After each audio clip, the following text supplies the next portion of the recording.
Hello everyone, welcome to Vision Lakshay. Myself Vanshika Dhingra. Today we are going to start the topic determinants of investment. In the previous lecture we have done what is investment function and types of investment expenditure. आज हम पढ़ेंगे कि हमारे investment के कौन-कौन से determinants होते हैं, ठीक है। अब देखो जो भी हम इन्वेस्टमेंट करते हैं मतलब कहीं से भी हम भले इंड्यूस इन्वेस्टमेंट कर रहे हैं ऑटोनॉमस कर रहे हैं, ऑटोनॉमस तो कांस्टेंट होती है, बट जब भी हम इन्वेस्टमेंट कर रहे हैं वो हमारी जो होती है वो दो फैक्टर्स पर डिपेंड करती है which is given by Keynes, ठीक है। कीन्स की थ्योरी के अकॉर्डिंग हमारे दो फैक्टर्स हैं इन्वेस्टमेंट के डिटरमिनेंट जो इन्वेस्टमेंट को डिटरमाइन करते हैं, जिनके बेसिस पे हम इन्वेस्टमेंट करते हैं। कौन कौन से हैं? पहला है हमारा MEI, दूसरा है हमारा ROI। MEI क्या होता है? देखो MEI stands for marginal efficiency of investment, ठीक है। ये हमारा पहला फैक्टर है इन्वेस्टमेंट को जो डिटरमाइन करता है, marginal efficiency of investment.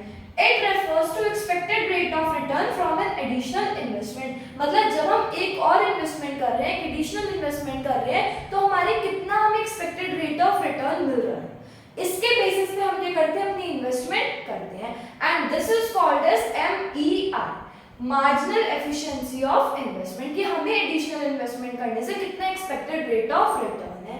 Then ROI क्या होता है? हमारा रेट ऑफ इंटरेस्ट। ये क्या होता है? It refers to cost of boring money for financing the investment, कि कितनी कॉस्ट हमारी लग रही है जब भी हम मनी क्या कर रहे हैं, बोरो कर रहे हैं इन्वेस्टमेंट को फाइनेंस कराने के लिए। वो नॉर्मल सी बात है, किसी के पास भी इतना फंड अवेलेबल नहीं होता कि डायरेक्टली जाके वो क्या करे, इतने करोड़ में, इतने लैक्स में जाके मतलब इन्वेस्टमेंट कर ले। उसको क्या होता है, फाइनेंस की जरूरत पड़ती है, तो वो देखता है कि इस फाइनेंस के लिए, इस जो मैं मनी बोरो कर रहा हूँ, ये बोरोइंग के बेसिस पे मतलब इस बोरोइंग के बदले मुझे कितनी कॉस्ट पे करनी पड़ रही है, कितना रेट ऑफ इंटरेस्ट है, हम लोग देख के ही तो करते हैं।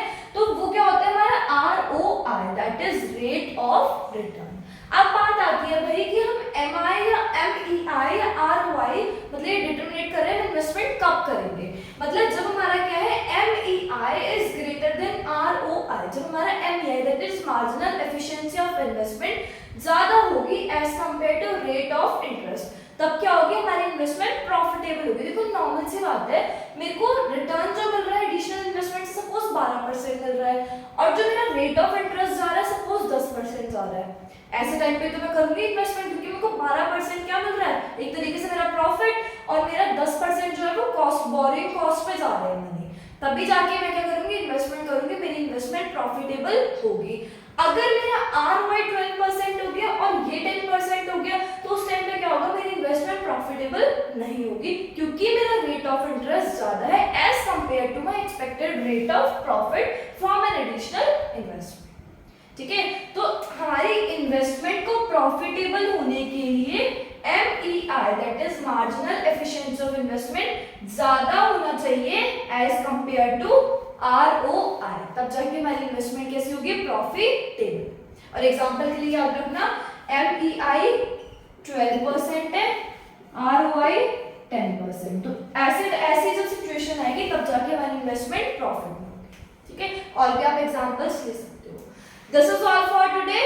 Hope you understood this concept. And if you liked our video, please like, subscribe and share more and more. Thank you.